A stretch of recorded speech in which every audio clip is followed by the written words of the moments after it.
Hi guys, welcome back to Holes. We are on chapter 18, which is on page 80.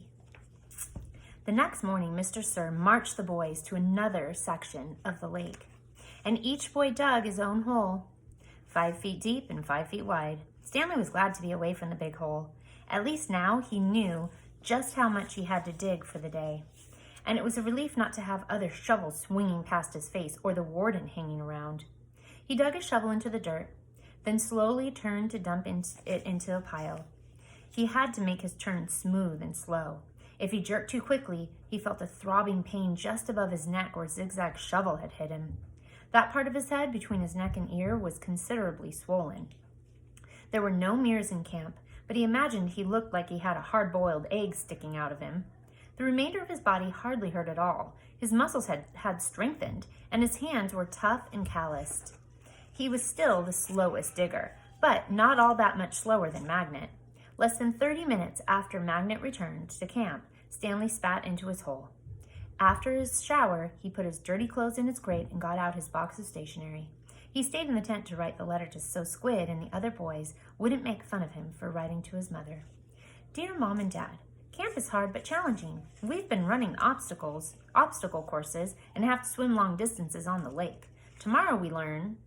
He stopped writing as Zero walked into the tent, then returned to his letter. He didn't care what Zero thought. Zero was nobody. To rock climb. I know that sounds scary, but don't worry. Zero was standing beside him now, watching him write. Stanley looked and felt his neck turn. I don't like it when you read over my shoulder, okay? Zero said nothing.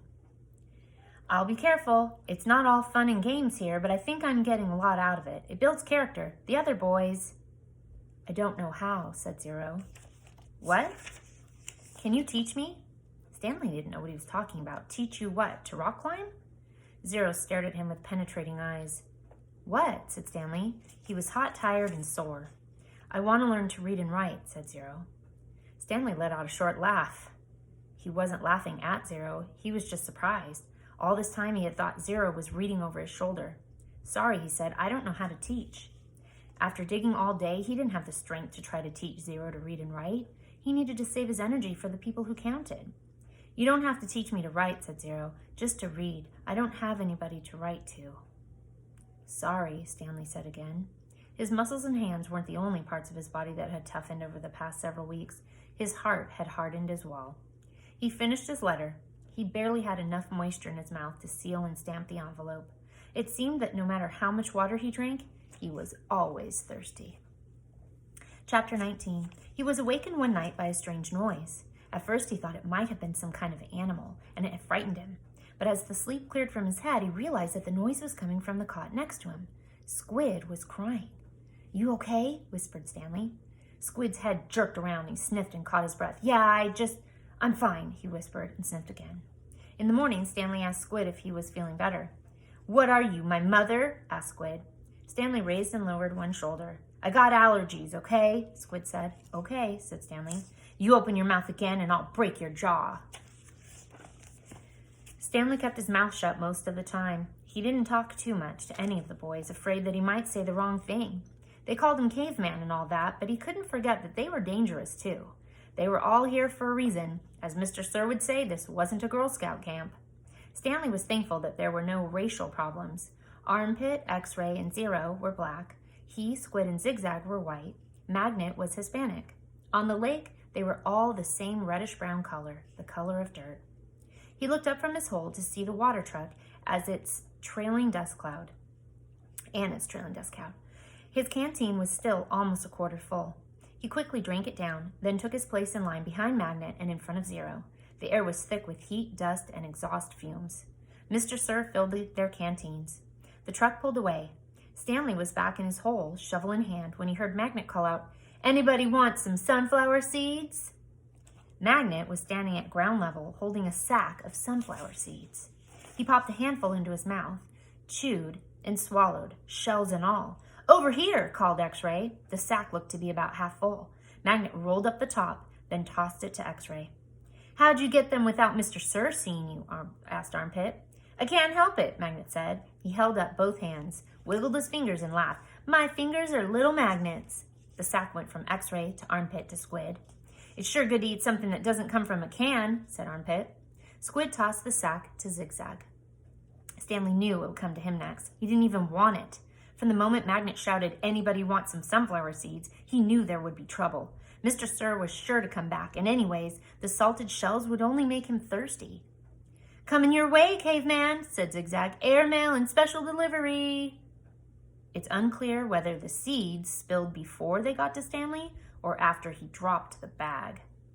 It seemed to him that Zigzag hadn't rolled up the top before throwing it, and that was the reason he didn't catch it. But it all happened very fast. One moment, the sack was flying through the air, and the next thing Stanley knew, the sack was in his hole and the seeds were spilled across the dirt. "Oh, man," said Magnet. "Sorry," Stanley said as he tried to sweep the seeds back into the sack. "I don't want to eat dirt," said X-Ray. Stanley didn't know what to do. "The truck's coming," shouted Zigzag. Stanley looked up at the approaching dust cloud and then back down at the spilled seeds. He was in the wrong place at the wrong time. What else is new? He dug his shovel into the hole and tried to turn over the dirt and bury the sunflower seeds. What he should have done, he realized later, was knock one of his dirt piles back into his hole. But the idea of putting dirt into his hole was unthinkable. "Hello, Mr. Sir," said X-Ray. "Back so soon?" "It seems like you were just here," said Armpit. "Time flies when you're having fun," said Magnet. Stanley continued to turn the dirt over in his hole. "You Girl Scouts having a good time?" asked Mr. Sir. He moved from one hole to the other. He kicked a dirt pile by Magnet's hole and then moved toward Stanley. Stanley could see 2 seeds at the bottom of his hole. As he tried to cover them up, he unearthed a corner of the sack. "Well, what do you know, caveman?" said Mr. Sir, standing over him. "It looks like you found something." Stanley didn't know what to do. "Dig it out," Mr. Sir said. "We'll take it to the warden. Maybe she'll give you the rest of the day off." It's not anything," Stanley muttered. "Let me be the judge of that," said Mr. Sir. Stanley reached down and pulled up the empty burlap sack. He tried to hand it to Mr. Sir, but he wouldn't take it. "So tell me, caveman," said Mr. Sir, "how did my sack of sunflower seeds get in your hole?" Now think about it. Would you tell the truth or would you lie? "I stole it from your truck." "You did?" "Yes, Mr. Sir." "What happened to all the sunflower seeds?" "I ate them." "By yourself?" "Yes, Mr. Sir." "Hey, caveman," shouted Armpit. "How come you didn't share any with us?" "That's cold, man," said X-Ray. "I thought you were our friend," said Magnet. Mr. Sir looked around from one boy to another, then back to Stanley. "We'll see what the warden has to say about this. Let's go." Stanley climbed up out of his hole and followed Mr. Sir to the truck. He still held the empty sack. It felt good to sit inside the truck, out of the direct rays of the sun. Stanley was surprised he could feel good about anything at the moment, but he did. It felt good to sit down on a comfortable seat for a change. And as the truck bounced along the dirt, he was able to appreciate the air blowing through the window onto his hot, sweaty face. So he's being taken to see the warden. Chapter 20. It felt good to walk in the shade of the 2 oak trees. Stanley wondered if this was how a condemned man felt on his way to the electric chair, appreciating all the good things in life were the last time. They had to step around holes to get to the cabin door. Stanley was surprised to see so many holes around the cabin. He would have expected the warden to not want campers digging so close to her home, but several holes were right up against the cabin wall. The holes were closer together as well and were of different shapes and sizes. Mr. Sir knocked on the door. Stanley still held the empty sack. "Yes," the warden said, opening the door. "There's been a little trouble out on the lake," Mr. Sir said. "Caveman will tell you all about it." The warden stared at Mr. Sir a moment, then her gaze turned towards Stanley. He felt nothing but dread now. "Come in, I suppose," said the warden. "You're letting the cold out." It was air-conditioned inside her cabin. The television was going. She picked up the remote and turned it off. She sat down on a canvas chair. She was barefoot and wearing shorts. Her legs were as freckled as her face and arms. "So, what is it you have to tell me?" Stanley took a breath to steady himself. "While Mr. Sir was filling the canteens, I snuck into the truck and stole his sack of sunflower seeds." "I see," she turned to Mr. Sir. "That's why you brought him here?" "Yes, but I think he's lying. I think someone else stole the sack, and Caveman's covering up for X-Ray or somebody. It was a 20-pound sack, and he claims to have eaten them all by himself." He took the sack from Stanley and handed it to the warden. "I see," the warden said again. The sack wasn't full, said Stanley, and I spilled a lot. You can check my hole. In that room, caveman, there's a small flowered case. Will you get it for me, please? She pointed to the door. Stanley looked at the door, then at the warden, then back at the door. He slowly walked toward it. It was a kind of dressing room with a sink and a mirror. Next to the sink, he saw the case, white with pink roses. He brought it back to the warden, and she set it on the glass coffee table in front of her. She unclasped the latch and opened the case. It was a makeup case. Stanley's mother had one similar to it.